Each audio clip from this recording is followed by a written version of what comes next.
Good morning, students. So we will be continuing with our next lecture. In this lecture we will do the measurement of length. That means if you want to measure the length, there are two methods. That means one is direct method and the name of second method is indirect method. When we use the direct method and when we use the indirect method,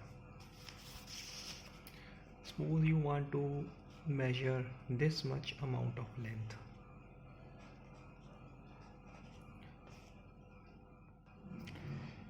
This is also extreme point and this is also extreme point. This is extreme point and this is extreme point. Both the points are in our reach, so we can measure the length.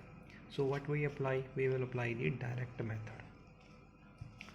But suppose here one point is sun and another point is some star, and we are here, and if we want to measure the length between this sun and star, both the points, they are not in our hand. That means both the extreme points, they are out of our reach. Here both the extreme points, they are in our reach. We use the direct method, and here we employ the indirect method.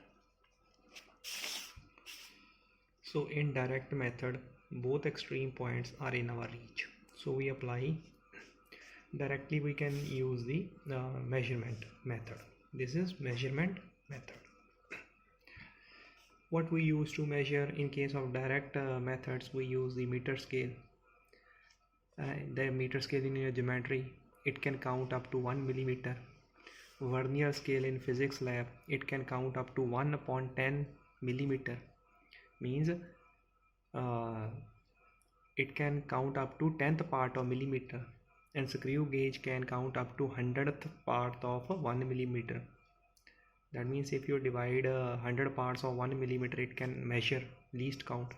So 1/100 millimeter is the least count. What is this least count? Least count is the minimum value measured by this screw gauge. So the least count of our geometry scale is 1 millimeter. Below 1 millimeter it can't measure, so this is its least count. So least count is the minimum distance that can be measured by a instrument. Scale is having a least count of 1 millimeter. Vernier caliper is having a least count of 1/10 millimeter, and screw gauge is having a least count of 1/100 millimeter. So this is second concept is indirect method. It is used when both the ends of the length are out of our reach. So example, if you want to find the depth of a sea, that means the depth of a sea, it's not in your reach, so we will use the two methods that are based on these principles. What kind of principles are used? We will use some methods which are based on these principles. First principle is reflection and second principle is trigonometric. That means first method we will use the reflection method, and second method we will use the trigonometric methods. Suppose B is out of our reach, so what we will see, we will have two ends now.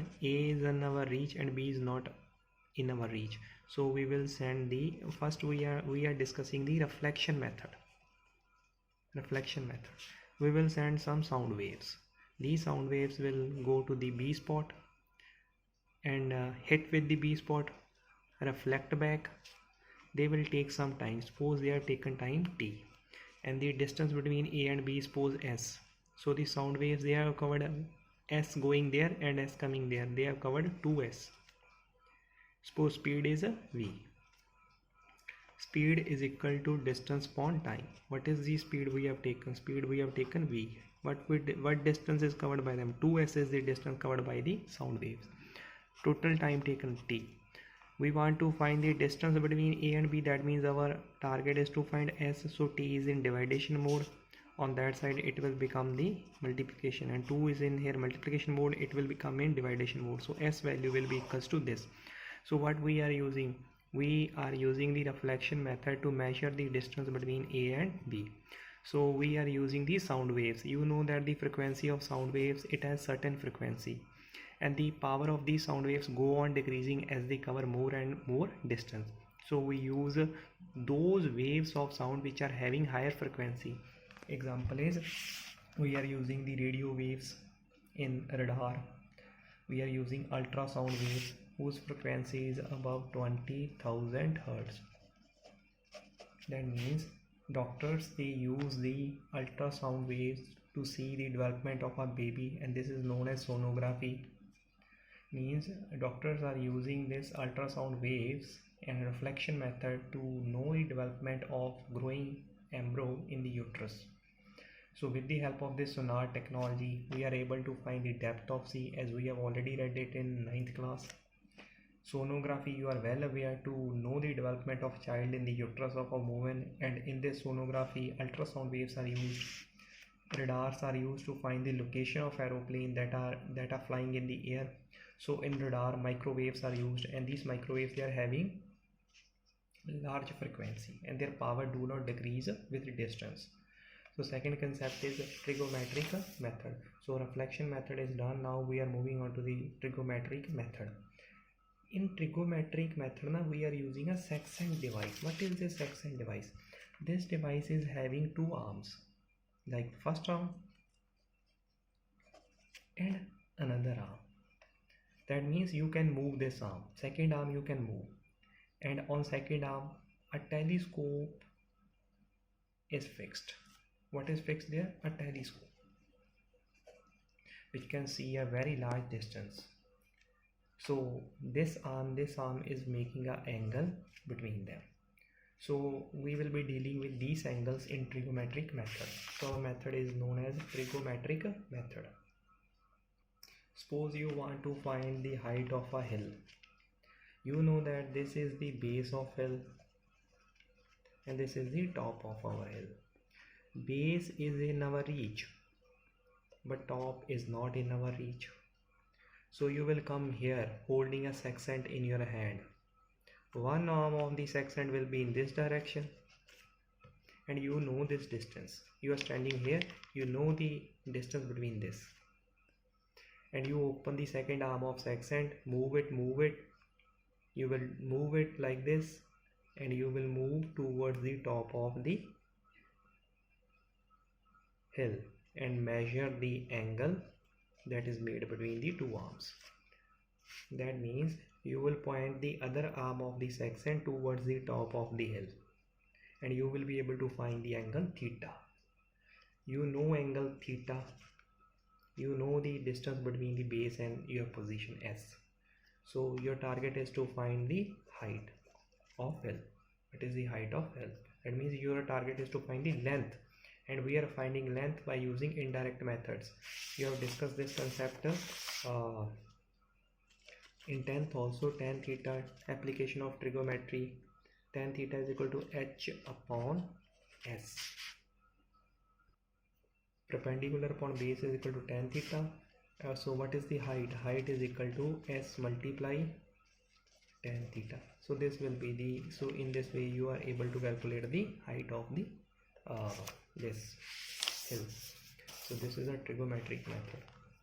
So this means base is approachable, top is not approachable. You will means align one arm of the sextant towards the top of hill. You will obtain some angle, you will find tan theta, you are having the value of s. In this way you are going to find the value of h. Suppose now we are discussing case number 2. Suppose you want to find the height of this object. The base is also not in our reach and the top is not in our reach. So this is case number 2. In this case the base is in our reach, but in case number 2 top is also not in our reach and base is not in our reach. So mark this as position C, this mark as B. So you are standing here now. Here you will open the sextant towards the top, you will get theta 1. Now move towards the base at some distance. Suppose you move to up to D. Now again open the arm of sextant, you will get another angle theta 2. That means you have obtained theta 1 and you have obtained theta 2, and you know this distance that you have moved towards the base. This is x. You know this. You know this. You know theta 1, you know theta 2, but your target is to find h, and you don't know this big distance. So what will you do? You will apply some trigonometric ratio formulas. What will you do? You will obtain cos theta 1 and then cos cot, sorry, first you will get cot theta 1, then you will get cot theta 2.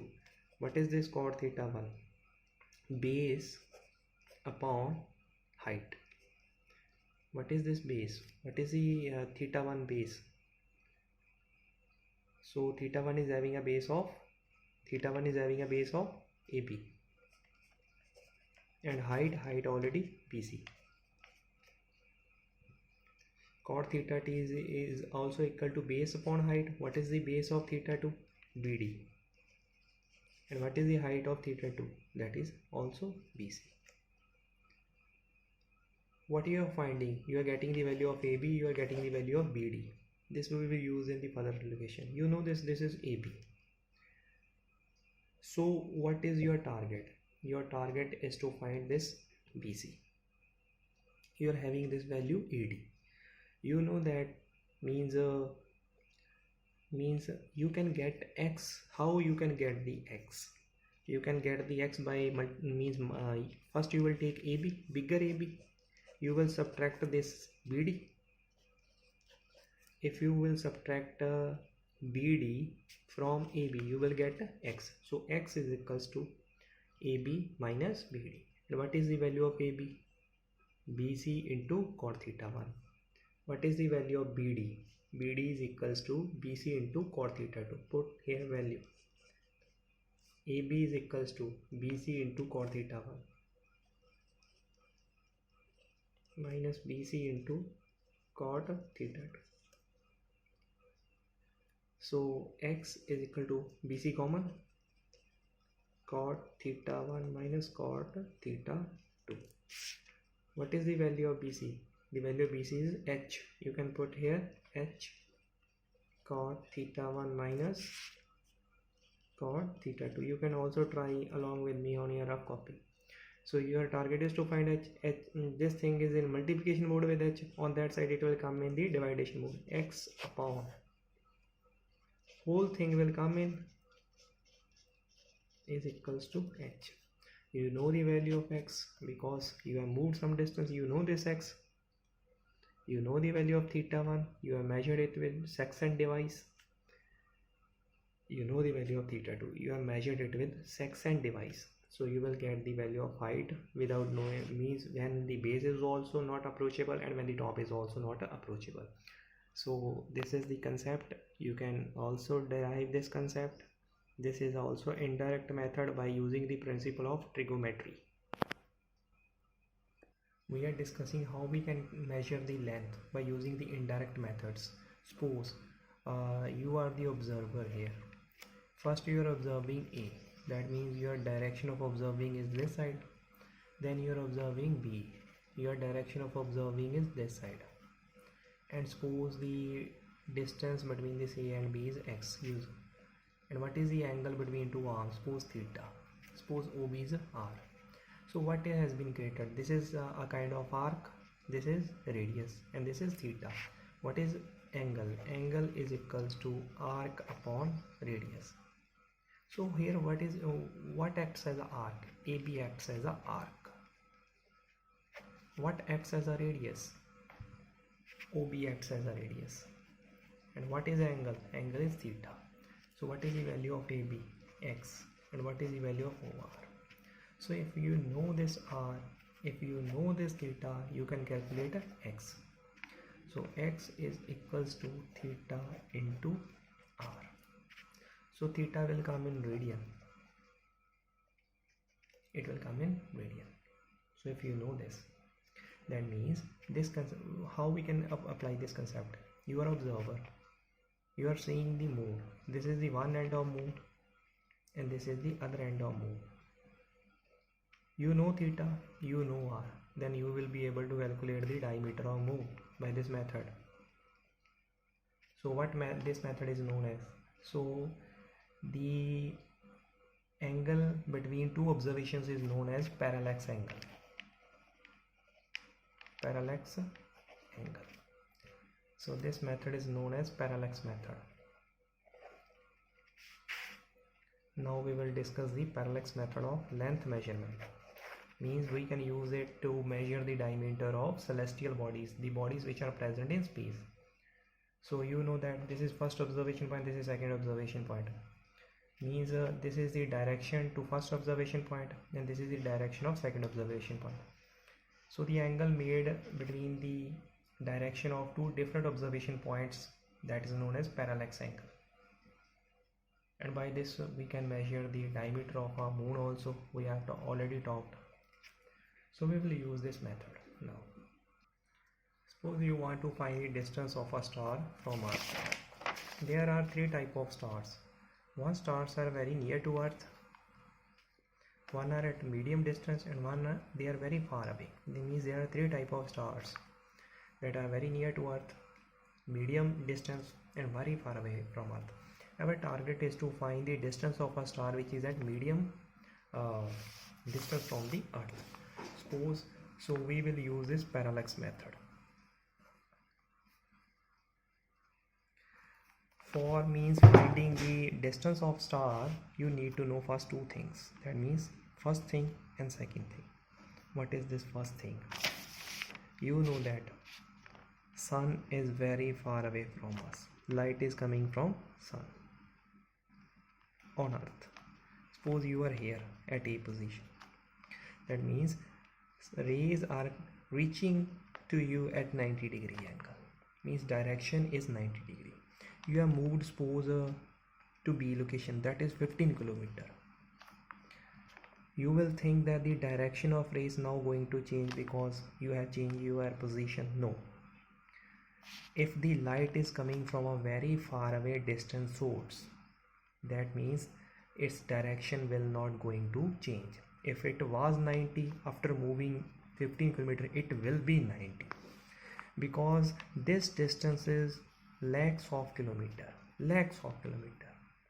but your movement is very small as compared to this distance between Earth and Sun, so it is negligible. So if you remain at this position of Earth, this position of Earth, or this position of Earth, or this, you will get the same direction of light that is coming from the distant source. Suppose light is coming from a star, some faraway star, and you are here on the Earth. If it was coming 90 degree, a person who is at C position in the world, he will also get the light at 90 degree. So this is the first concept you have to remember. Means direction of rays that is coming from the sun, they will not change. When you do the movement, your distance is negligible as compared to the distance of sun from you. So the direction of light that is reaching to your body will remain the same. And this concept, second concept, you already know. That means if you are an observer and theta is the parallax angle between 2 points A and B, and if you know this is R and this is X, that means you have a relation between these. Theta is equals to X upon R. If you want to find R, you have to find theta and X. You can easily find R. So this is the second thing you want, that should be in your mind. This is the second thing. This is already we have talked in the earlier minutes. So this is a second concept. Suppose this is a star. Suppose this is a star. This is a star.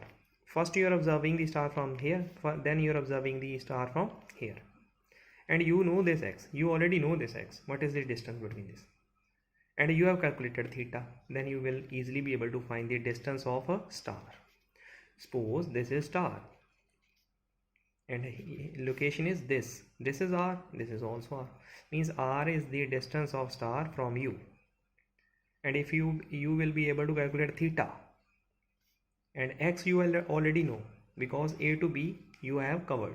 You know how many distance you have covered. X you will know, theta you will know. If you know the X, if you know the theta, you will be easily able to calculate the R. So how we will do this? Suppose you know that the Earth is revolving around the Sun in an elliptical orbit according to Kepler laws. So Sun will remain at one of its foci.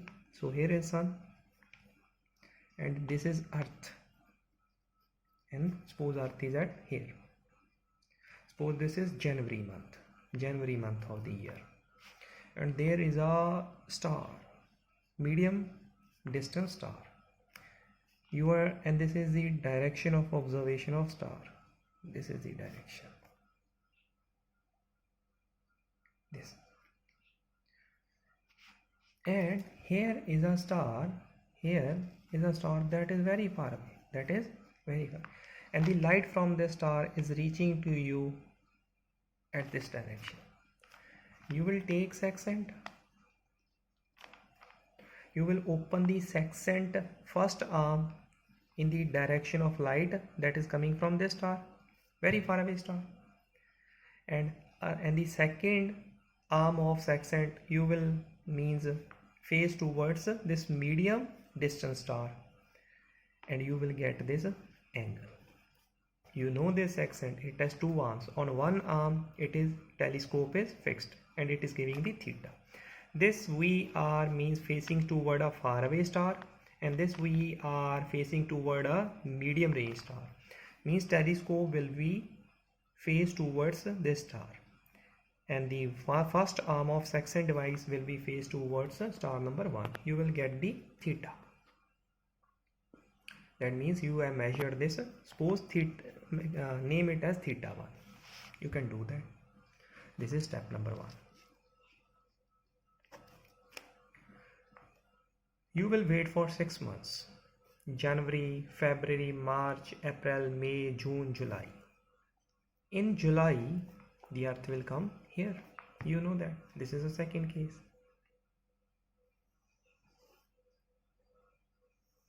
Suppose Earth will come here at B position, and star, this is a star. Now the observation direction is this. Now the observation direction is this, and that is a same far away star. This star, same. You know that the light coming from a very far away body will not change its direction. Earlier it was coming at 90 degree. Now also it will come at 90 degree. You will take a sextant. You will face the one arm of sextant towards this star and telescopic arm towards this star, and you will measure this theta 2. You will take this measurement after 6 months. Are you getting my point? This is step number 2.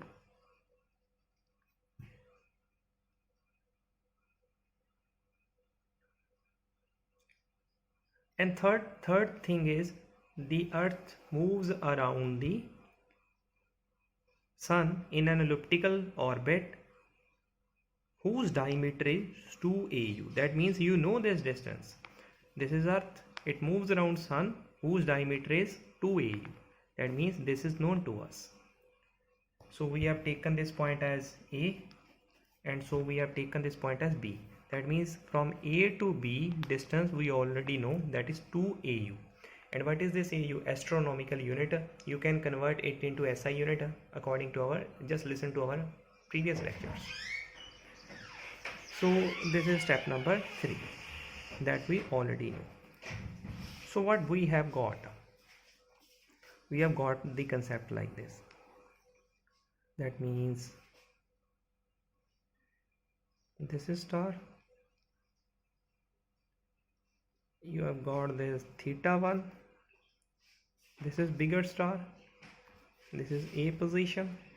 This is B position. The direction is like this, and the same big star theta 2. Draw a line parallel to this line and this line. So what is this? They are the corresponding angles. Sorry, alternate angles. So this angle and this angle will be equal to theta 1. This angle and this angle and this angle will be equal. So the angle, total angle theta is equals to theta 1 plus theta 2. You know the total angle that is made between this star. Theta you know. And this is the distance of star from the Earth, that is R. You measure this as R. This is also the distance of star from earth, r. So this is r, this is star. Now you have calculated this theta. Theta is equal to theta 1 plus theta 2, and you already know this distance, that is 2AU. You know this. You know this distance between A and B, 2AU. And now we will employ the second method. Angle is equals to arc upon radius. What is the angle? Angle is theta. What is the arc? 2AU. What is the radius?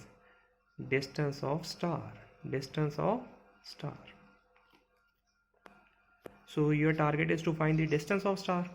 Take distance of star here, theta, in the below section. How will you do like this? Means you will take distance here, theta, here. Distance of star is equals to 2AU upon theta. You will take the SI unit of theta, that is radian. It will be, it will means when you make the calculation, it will come in radian only. So this is how, in this way you calculate the distance of star. So this method is known as parallax method. So you know that this first your target is to calculate theta 1, second your target is to calculate theta 2. Make a parallel line here. This will also be equal to theta 1, this will also be equal to theta 2. You are going to get the theta. Theta is equal to theta 1 plus theta 2. This is r. So this is r. This is theta. So what is this? This is 2AU. This is 2AU. You know that angle is equal to arc upon radius. Angle is theta, arc is 2AU. Radius is distance of star. So in this way you calculate the distance of star. So you can mark the steps also like this.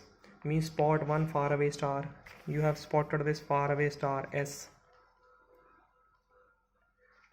Find angle theta 1 between direction of this star and S. So this is the language part that I am writing. That means spot a distant star, big S. Find theta 1 between the star and big S. That means wait for 6 months. Then find theta 2 between big star and star. So find parallax angle is equal to this one, and in this way you will calculate the distance of star. So this is known as the parallax method. So this is a parallax method to find the distance of a star that is at medium distance from the earth. So this is very much clear to you. First of all, two things will be clear to you. First thing is direction of distant source light will not going to change with the location, means with the movement of your position. And second concept, if you know two quantities from this three, you will be able to find the third quantity. And we have employed first concept here. Direction is not changing. We have to wait. Means if we want to take two readings, then we have to wait for 6 months. So note down your homework for today. What are the direct methods of measuring length, and what are the indirect methods of measuring length? Explain the parallax method of measuring. Second question, explain the parallax method of measuring the distance of a star that is at medium distance from the earth. So these two questions you have to send to me as a homework. Thank you. Hope you enjoyed today's lecture. Take care.